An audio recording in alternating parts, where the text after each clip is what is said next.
నన్ను అడిగారు చాలామంది, ఎంతకాలం నడుపుతావు ఈ పార్టీని అంటే, మీలో నుంచి ఒక నలుగురు వచ్చి నన్ను మోసుకెళ్లే వరకు నడుపుతాను.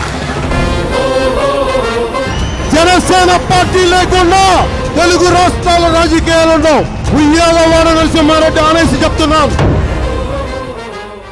ఒక 21 సీట్లు 2 ఎంపీలు కనుక మనం కొట్టి చూపించామంటే భారతదేశం ఆంధ్ర వైపు చూసేలా చేస్తాం.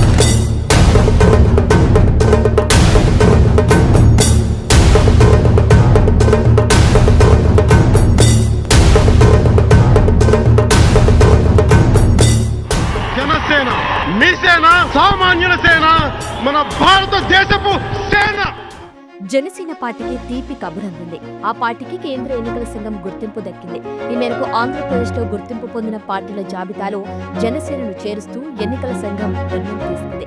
అలాగే ఈసీ జనసేన పార్టీకి గాజు గ్లాసు గుర్తును రిజర్వ్ చేసింది.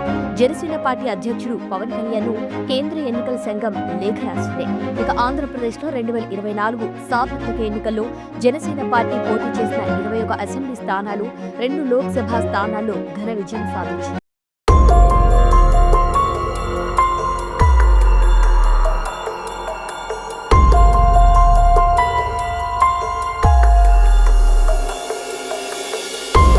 పార్టీ నేతలు, కార్యకర్తలు ఆనందం వ్యక్తం చేశారు. జగన్ సామాన్యుడు రాజకీయం చేస్తే ఇలాగే ఉంటది. నీ కోటలు బట్టల కొడతా, అధపాతాళానికి తొక్కకపోతే నా పేరు పవన్ కళ్యాణే కాదు. అంతేకాదు